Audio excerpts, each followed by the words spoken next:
Урматтуу кесиптештер, урматтуу чакырылган расмий инсандар, билим берүү жөнүндөгү мыйзам бул өтө маанилүү мыйзамдардын бири.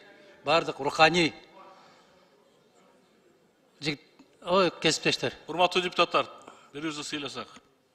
Бул руханий баалуулуктун жоголгондугунун кесепетинен мына ушул коомдогу терс көрүнүштөр ушул жактан болуп атат. Көптөгөн жылдар бою айтып келдик эле биз ушу баллон системасынан советтик системага өтөлү деп. Мен өткөндө министрди дайындап атканда айттым, баллон системасынан баш тартканга даярсызбы деп. Биз даярбыз дегендей жооп тукканбыз. Кудайга шүгүр дегенбиз, колдоого алганбыз. Бир добуштан колдодук. Менимче соңку канча жылдан бери рекорд койгон министр болсо керек эле, ошо бир добуштан шайланган Алмаз мырза. Ошол ишеним аябай чоң болгон.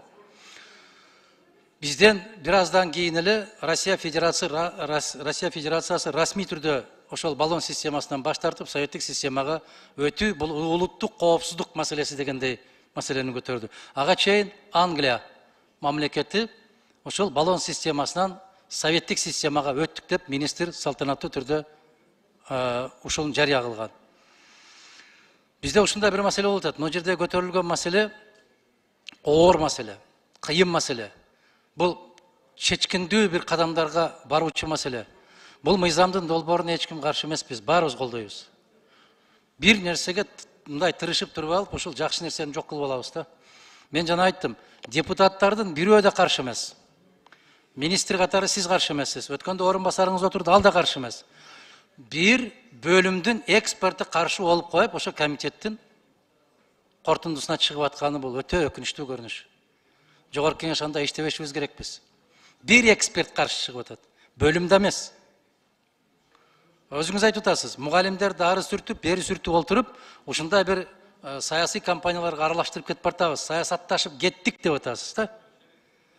Биз ошол 38 статьясына киргизип атпайбызбы? Орто окуу жай мугалимдерин, жогорку окуу жай мугалимдерин жана студенттерди саясий иш-чараларга тартууга тыюу салынат деп киргизип атабыз.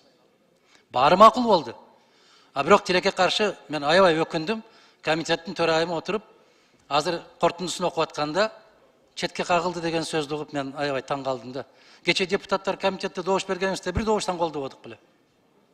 Ал каяктан чыкты мен түшүнүксүз. Экинчи маселе. Урматтуу кесиптештер, рейтинг боюнча сөз кылдыңыз. Ошо ПИЗа боюнча биз өткөндө биздин фракция менен, сиздин министрликтер менен чогуу өткөрдүк эле. Анын жыйынтыгы боюнча биздин кыргыз мамлекети миңдикке да кирбейт экен. Бир да окуу жай миңдиктин ичине кирбейт экен. Бул деген өтө оор маселе. Азыр айттыңыз, Азия өлкөмүндө 500-дүн бирине кирсек, дүйнөлүк 1000-дин ичине кирсек деген программабыз бар деп. Муну ол 200 чакырым арыста турган Алматыда Казак мамлекеттик университети 150-нчы орунда турат. Кече кирди жакында.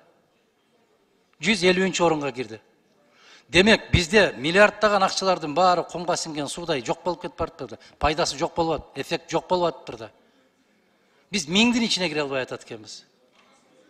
Анан жанакы 100 канча мамлекеттин ортосунда Балбак мырза рейтинг өткөрүптүр да. Ошондо 160 өлкөнүн ичинде 165-нчи орунда экенбиз биз билим деңгээлибиз боюнча. Бул деген билим жок деген сөз экен да бул. Кыргызстанда жогорку окуу жай жок деген сөз экен да. Илим билим министрлиги кандай деген маселе. Бул оор. Бул сизге доомат эмес, Алмаз мырза. Бул ушундай болуп келди. Тилекке каршы. Эми оңдоонун жолдору. Мына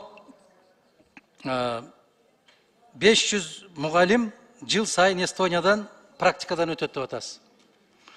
Бул керемет, жакшы, макул. Бирок бир гана мамлекет менен эсептелбешибиз керек. Биз өткөндө расмий делегация, жогорку кеңештин делегациясы Россия Федерациясында болдук. Ошондо Валентина Ивановна Матвиенко менен жолугушуп аткан кезибизде айтты. Кыргызстан деди, тезирээк аракет жасабайсыңарбы деди. Биз өткөндө 9 мектепти куруп берели, мугалимдерини чейин камсыз кылып берели деп, ушул мезгилге чейин маселени чечпей атасыңар деген маселе койду. Эми мен жалгыз барган жокмун, 7 киши бардык. Төрага олтурду ошол жерде. 9 мектепти куруп беребиз деди. 9. Мына Тажикстанга 10 мектепти куруп бердик, мугалимдерди жибердик. Ал жерден иштеп келген мугалимдер биз кайра кайтабыз, ошол жактан калгыбыз келет деп аткан сөздөрүн айтты. Матвиенко айтып атат. А биз Кыргызстанга 9 мектепти куралы дедик, ушул мезгилге чейин же мектептин долбоорун бербейсиздер, Мен билбейм. Мен айтып атам, мен жалгыз болгон жокмун. Кимдер болду? Мына 7 депутат баарыбыз чогуу катышып отурганбыз ошол жерде. Анан ага эмне тормоз болуп атат? Жана бир коллегабыз туура айтты, айыл жерлеринде орус тили калып кетти. Шаарларда кыргыз тили калып кетти. Мына жерде дагы азыр министр мырза сизге терең ыраазычылык билдирем. Сиз ар бир орусча берген суроого кыргызча жооп берип атасыз, болбой орусча берип атат, кыргызча жооп берип атасыз. Биз өзүбүз көтөрбөсөк, бизди эч ким көтөрбөйт. Мен ошон үчүн сиздерге кайрылып айтам дайым. Жана программаларды киргизгениңиздерде мындай бир бирдиктүү программа болуш керек да. ОРТдан качышыбыз керек.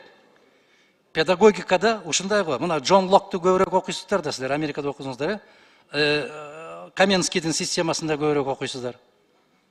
Ян Амос Каменскийдин системасы менен Сухомлинскийдин, же Макаренконун, же Аманашвилинин системалары дал келбейт. А биздин психология, биздин ментальность, биз улут катарында дагы баягы ата бабалардан генден келеткандан бери, менимче ушул биздин ошол Сухомлинскийдин, Макаренконун системалары бизге жакыныраак балдарды тарбиялоо боюнча. Ал жерде как воспитать джентльмена деген маселе коет. А биз адамды кандай тарбиялабыз деген маселе коебуз. Канткенде адам чыгарабыз деп. Бизге джентльмен болуштун кажети жок, бизге мырза жигиттердин, айымдардын болушу кажетти. Ошондуктан ушул системаларды сиз коркпой эле айтыңыз. Адеп сабагына киргизебиз. Анан жанагы светтик мамлекет болгондон кийин деген сөздү көп колдонбошубуз керек. Мен ошол светтик болуп, Советтер Союзу гүлдөп турган мезгилде дагы история религии Востока, история мировых религий деген сабактарды өткөнбүз. Жалгыз эле биздекен жанагы бөрк ал десе баш алган, таптакыр дин жөнүндө сүйлөбө деген. Биз коркпой эле киргизишибиз керек. Диндер тарыхы кириши керек. Ал болушу керек. Мен айтып аткан жокмун, жалгыз бир диндин деп. Жок, диндер тарыхы. А ким кандай экендигини адамдар өздөрү тандап алат. Мектептеги билим, мектептеги тарбия, бул үйдөгү тарбиянын уландысы болуш керек. Анан соңку маселем. Эгерде азыр ушул мыйзамдын долбоорун добушка койсок, урматтуу кесиптештер, баягы депутаттардын берген сунуштарын кабыл алуу менен добушка койсоңуз. Ар бир статьяда жана эксперт акылдуу киши четке кагылсын деген жерин, Улан Бердибаевич, мен сиздерден суранам. Комитет макул болгон, комитеттин депутаттары бир добуштан колдогон, бирок кортунду ушундай чыкканына дагы бир жолу айтам, өтө өкүнүчтүү.